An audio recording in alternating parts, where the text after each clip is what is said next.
Welcome to Manager Tools. Today's topic, Horstman's Law of Uncertainty. Here we go. Horstman's Law of Uncertainty. Well, we ought to rename it to Ozan doesn't know what he's talking about and got asked a question. And answers with Horstman's uncertain. There you go. I mean, it happens all the time. People think they're alone, and they're not. Your director asks you a question, and believe it or not, you don't have an answer. And maybe it's urgent, right? So what is one to do? Yeah, we get these notes all the time that people say, thank you, thank you, thank you. I didn't know what I was doing. I didn't want others to know that I didn't know what I was doing. And folks, the simple fact of the matter is you can rest easy. You're in the vast majority. If you don't know what the right answer to stuff is, almost nobody knows what they're doing when it comes to management. Everybody else is fearful too. Everyone else is afraid that people are going to find out they don't know what they're doing. Let's just have a little Manager Tools group hug here. I feel like we're exactly. Sorry. And look, in the same way that just like you don't have to remember other people's names, you just have to be willing to apologize. You don't have to have all the answers. And frankly, if you do have all the answers, you're underpaid. So let's stop worrying about it and let's learn how to answer it. Let's learn how to address it. That will make it easier for us to stop worrying about it. So we're going to cover the Horstman's Law of Uncertainty. We're going to tell you the simple answer is you just say, I don't know. That's the answer. You just say, I don't know. The key is, and we'll give you some examples, by the way, and then you say it with certainty because, in fact, you don't know and you're certain about that. And then you can also say that you'll think about it. But the simple fact of the matter is you don't need to know, and we need to stop beating ourselves up that we don't know. All right, so tell me about Horstman's Law of Uncertainty. What's that all about? Yeah, so many of us think that we're the only one who doesn't know what to do or what to say. Like we were out sick on the day in management training where they taught this particular lesson that everybody else got. And one of my favorite quotes is, what are you, 12th man on the deal team? The last one to know. But look, our fears are unfounded.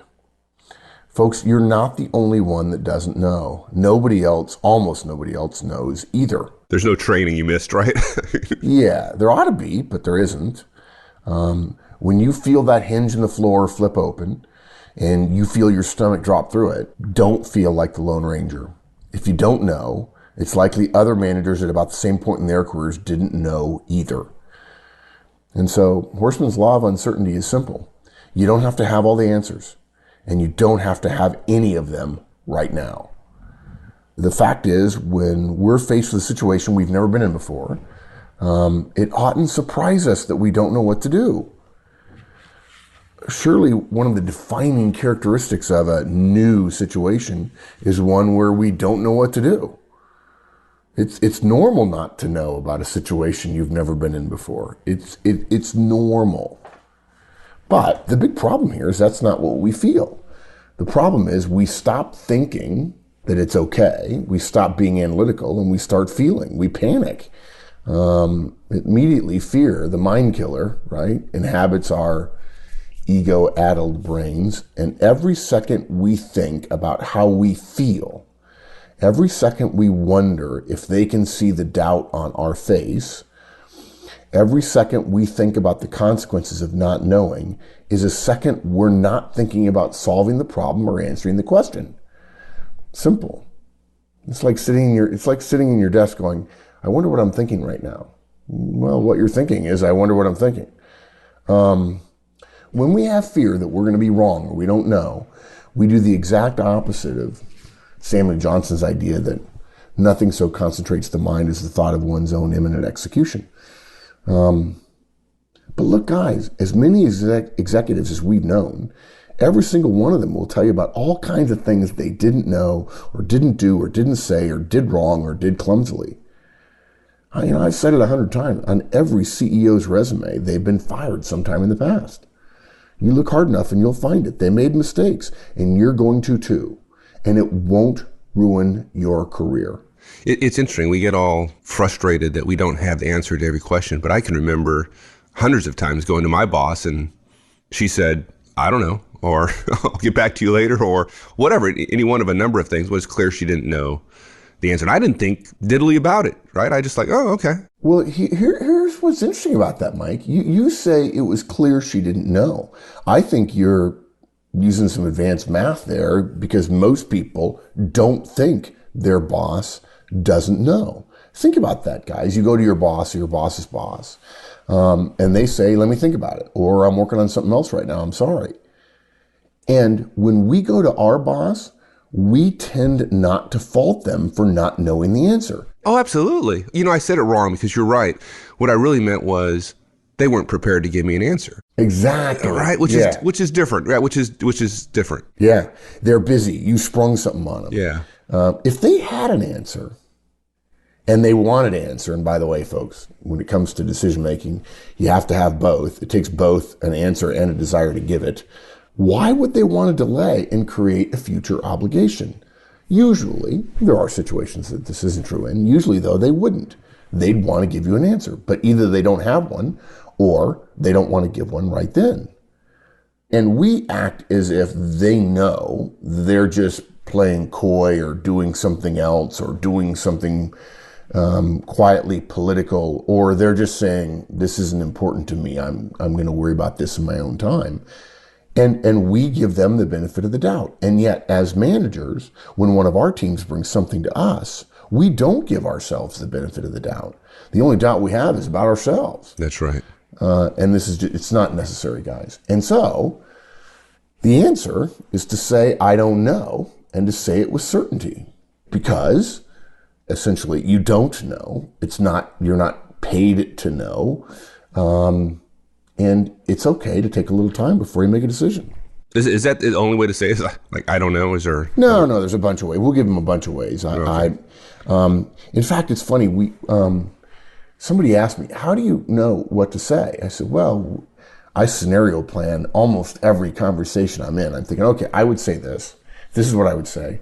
What's the likely answer they're going to come back with? And you come back with the answer that they're going to give 80% of the time. And then you say, well, either I did the first thing wrong because that's not an answer I want, or the answer to their answer is this. Okay. And then the other thing we do is we test them. I'm constantly testing new ways of doing stuff. And for the vast majority of our guidance, we have data. The example of the phrase, would you please? It's the highest tested phrase when you delegate. We tested it. We tried the delegation model with, I'd like a favor. Directs don't like, I'd like a favor, right? It's also not a good idea to say, I need your help. Need is an incredibly strong word. And you probably ought not to say it in a situation when you're going to ask for something. So basically what we've done is tested a lot of phrases, ones that work and some that don't. And saying, gee, I don't know.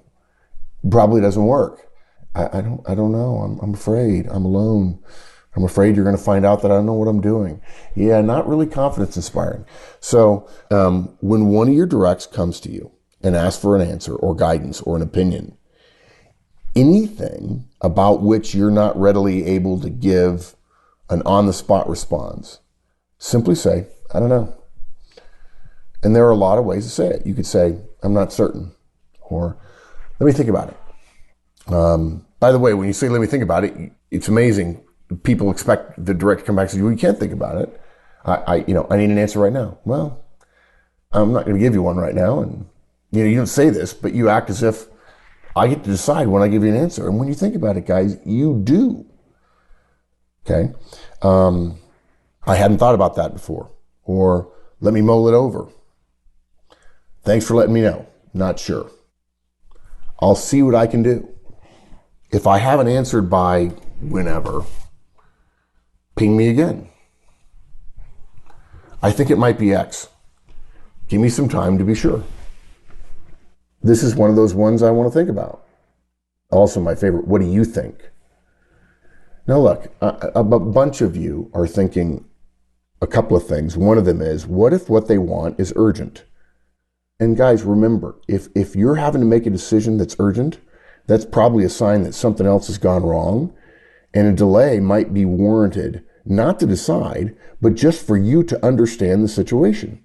Well, there are a lot of situations where your direct comes to you and their question is pitched as being urgent, and it's not. It's not. At It's all, not. right? Exactly. They're using that against you, right? They're using urgency as a way to get you to make a decision. Yeah, exactly. Oh gosh, yeah. Urgency is one of the factors that causes people to decide things, they're having you make a decision based on a time factor.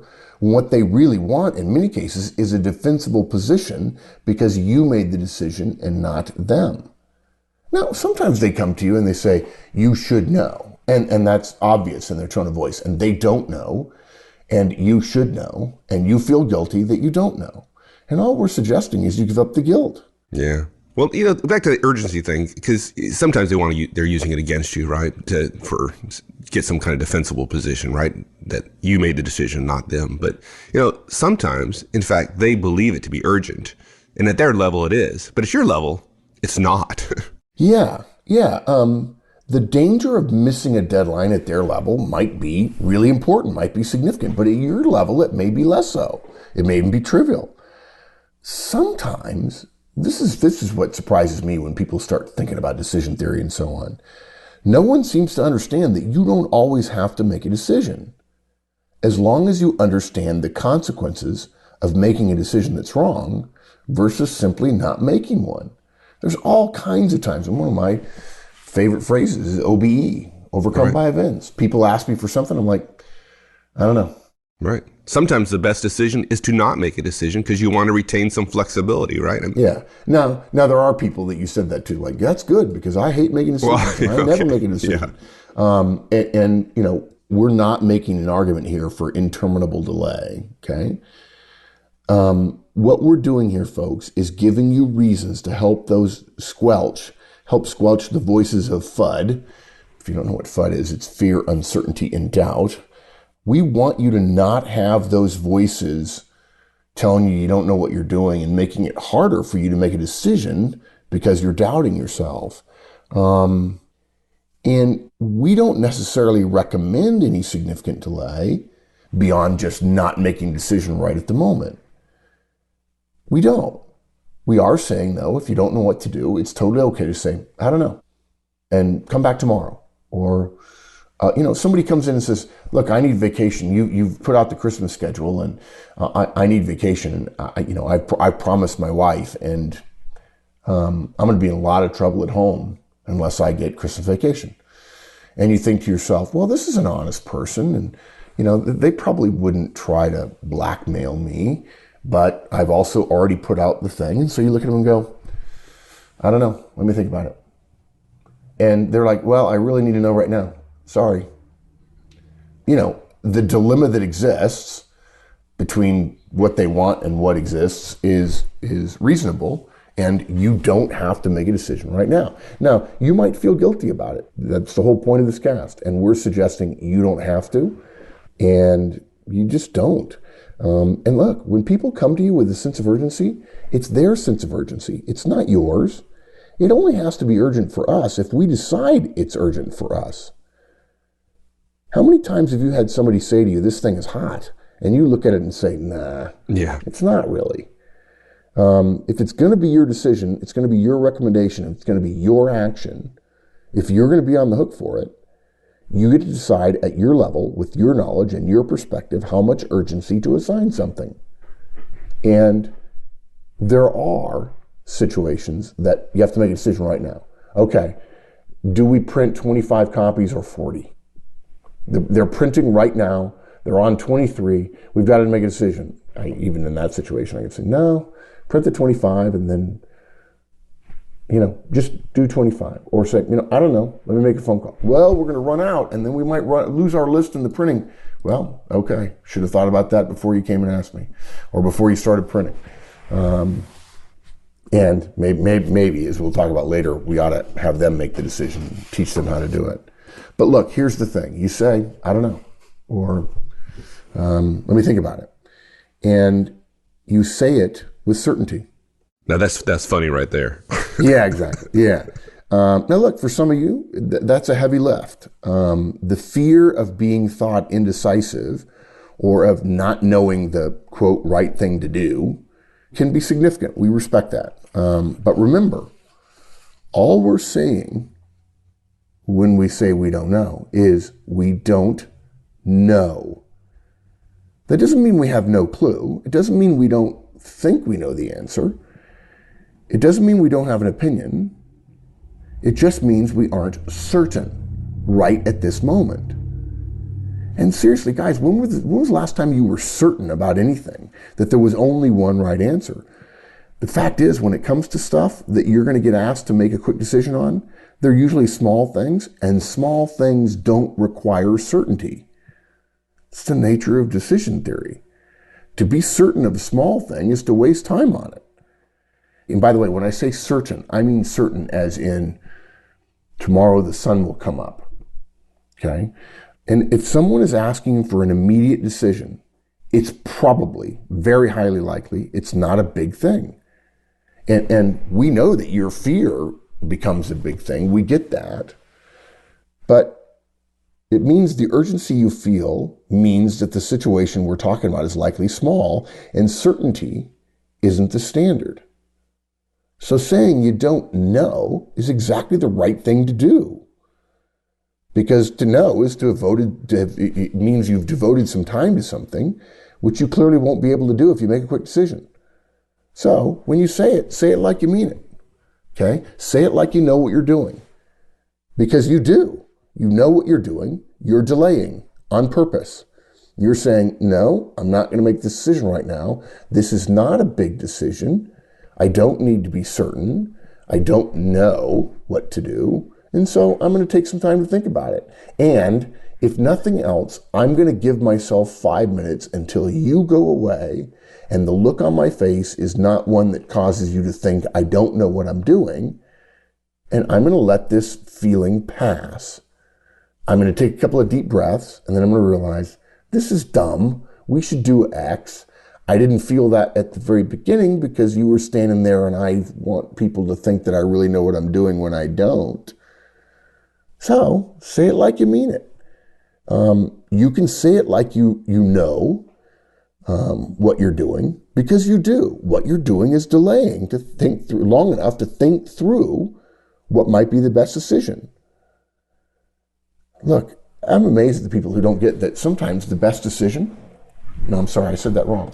Every single time, the best decision, by definition, is also the least worst decision.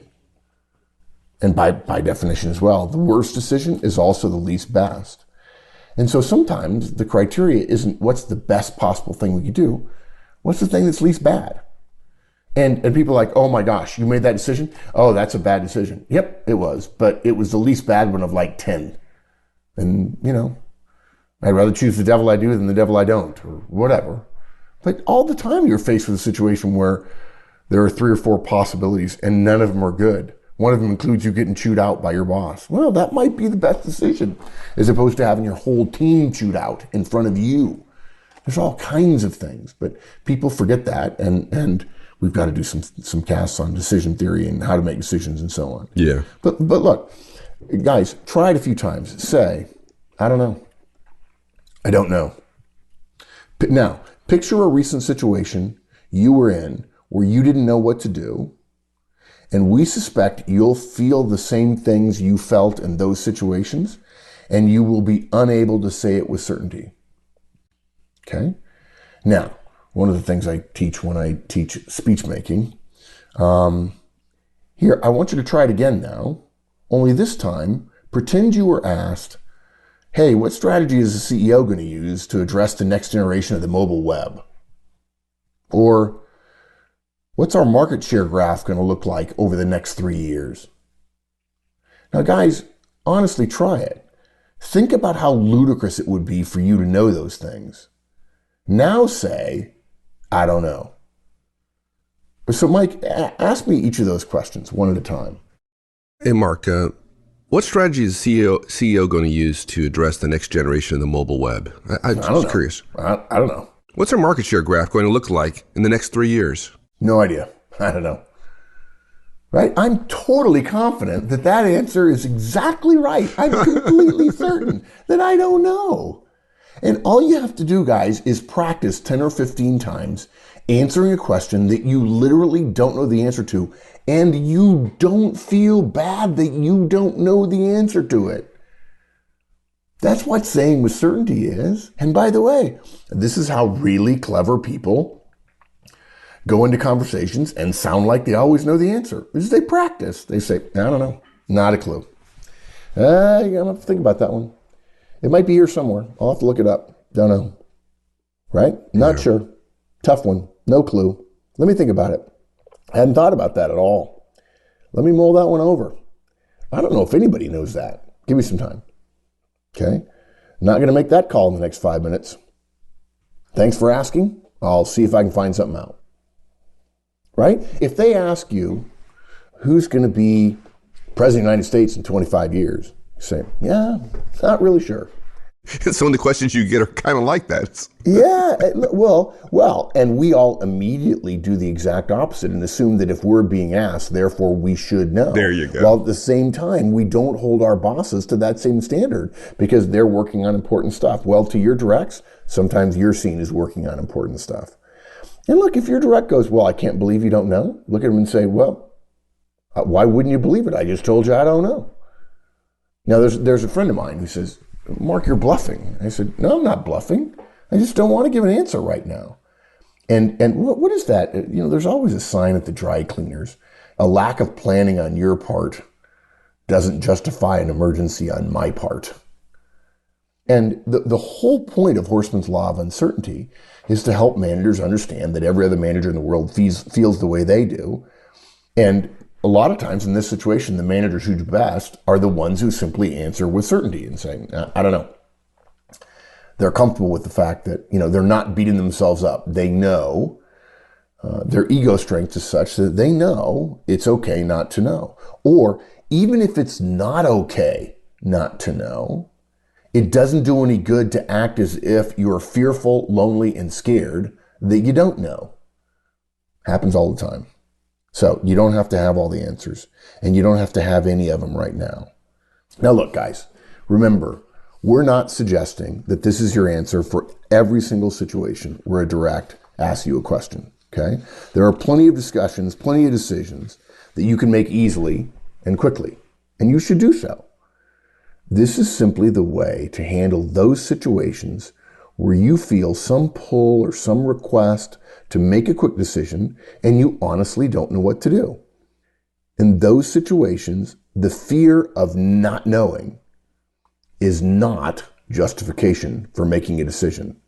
That urgency you feel is false. Yeah. That lack of confidence you feel is a false lack of confidence because you're accepting the situation that's being put to you, when in fact, you can just define your situation however you want. And the way to define it is to say, I don't have to make a decision right now.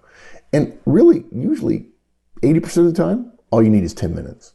And of course, the other option too, what you suggested, is to simply make something up. And that has, which we haven't talked about, that has its own set of problems, right? Yeah, the whole... I guess we'll just do this, and I don't know what I'm doing. We'll try. Now, sometimes you can do that simply because what we're working on is so small and trivial, it doesn't matter if you get it wrong a couple of times. But most managers know when something's so small that, right, it doesn't matter, and then they're just like, meh, I don't care. But look, you can also say you'll think about it. If you're feeling a little put upon and you want to end the exchange more definitively, say, let me think about it. Pay me later, or I'll consider it. Let me have some time to think about the angles. Now look, you don't have to say any of those things. If you really deliver the I don't know confidently with direct eye contact, with some perspicacity, 90% of the time, your direct will go away. And look, there are people who will disagree, but when you're saying it, think to yourself, now, go away. You might be surprised. Look, I know thousands of executives who literally look at somebody and go, I don't know, and then turn back to what they're doing. And it's essentially a dismissal. And then after everybody walks out, they sit down and go, what should we do there? Oh, I can see it now. We're going to do X or we're going to do Y. To some degree, this is also defense against multitasking. A lot of managers really don't get that multitasking is a bad idea. And they get a charge out of working on one thing and then being interrupted to have a decision made. And because it's a decision they know how to make, they like making it. And then they get right back to their work. Well, they've been interrupted. And the decision takes time. And there's a lot of research which says, I don't know the research well enough to feel 100% about it. There's a lot of research that says decision making and willpower are like muscles and they wear out each day. And you have to build them up over time. But if you like making that decision, you encourage people to come in and come to you with decisions, which is bad because now you're teaching your people not to make decisions. On the other hand, acting as if what you're doing is important and the interruption is not important or less important than what you are doing is completely reasonable in many cases. I know thousands of executives who get a great deal of mileage out of saying, I don't know. There's something else we recommend. It's not really what this cast is about, but I'll just share it. People come in and they say, well, I don't know what to do. Okay, what do you think? I don't know. And I've had several people say, God, that sounds kind of direct. This next line I'm going to give them, like, yeah, it is, but it helps people learn. And I say, I know you don't know. I didn't ask you what you knew. I asked you what you thought. What do you think? Well, I think X. And before they can finish saying, I think X, tell them, do that. As long as they're not way out in left field. And many of you don't want to do that. It's like, wow, they came to me, they expect me to make a decision. Sometimes the decision you need to make is, I don't want to make this decision and they need to learn how to make it. And I'm really busy now and I'm doing other things, or this doesn't reach my level of criteria for making a decision on the spot. And let's teach them about how to make their own decisions. So let's let them make it. And I'm willing to deal with the fallout because the fallout's largely going to be contained within my team. Okay. Now, some of you are saying, well, that's kind of risky. Yeah, it's risky, but there's risk with everything that you do. There's risk with feeling obligated or obliged to make a decision when you don't have a clue about what to do. And again, it teaches decision making. Do what you think. Well, I'm afraid I might be wrong. Yeah, you might be. We'll find out. Yeah. People talk about empowerment. Well, that's right. Yeah. The idea that bosses empower people is ludicrous. The idea that a human being, an adult human being, is not already empowered to do what they want if they're free is ludicrous. The concept of empowerment is so elitist that the manager has to empower people, as if the role power of the manager allows you to empower another human being. It's offensive. And one of the ways you can avoid trying to empower people is encouraging them to make their own decisions. And you're thinking, wait, that's what people in the empowerment business say you're supposed to do, is encourage them to make their decisions. No, the empowerment people imply that you have the ability to teach people about decision making in such a way that that power is yours, but you're going to share it with them. It's not yours. They can make the decision. They don't need to borrow your power to make the decision. And if we don't teach our directs about the decisions we have to make, when they get to our level, they're going to be panicking too. So, again, just wrapping up. Horstman's law of uncertainty. You don't have to have all the answers, and you don't have to have any of them right now. It's okay not to know, and so you say, I don't know. And you say it with certainty because you're certain you don't know. And you can also say you'll think about it. Although generally I wouldn't put a deadline on things. I really wouldn't. One of our fundamental problems as managers is our own ego and the lack of training we get. We're fearful because we didn't get training. And then for many of us, we compound it. I know I used to. We compound it by forcing ourselves to make a decision on the spot because someone else suggests that that's what they need. Or we force ourselves to make any decision at all when we don't have to. There's a great quote, nothing is often a good thing to say and always a clever thing to say. And look, guys, we need more managers who, after an exchange like this, asking their peers, asking their friends, asking their colleagues, coming to the Manager Tools forums. If you're a licensee, send me an email and ask me. And you ask the question, hey, has anybody ever been in this situation before? Rather than assuming you owe somebody else an answer right now, use the I don't know. I'll have to get back to you. And maybe you just write it down and say, as soon as you have a break from whatever you're working on, you make a note. You send an email to 4 or 5 of your friends, or go to our forums, or send me a mail and say, I don't know what to do here. What should I do? That's a better way to be, rather than feeling put upon or scared that people are going to discover that you don't know. Your directs already know that you don't know. The standard is not knowing. And it's okay. And you know you don't know, so say you don't know. And watch the moment pass. And you do use this 10 or 15 times, and you will feel, like I did, stupid, that you spent all those years or all those times feeling guilty that you didn't have the answer. Let go of the guilt, guys. All that mental energy just completely wasted. Yeah. Wasted on not making good decisions, but rather fearing consequences that probably don't exist at all. Yeah. Let it go. Yep. Right. Let it breathe in, breathe out, move on. There you go. Thanks, my friend. Enjoyed it. You bet, partner. Anytime. All right. See you later. Thanks, everyone. That's it. We'll see you next week. Have a great one. So long.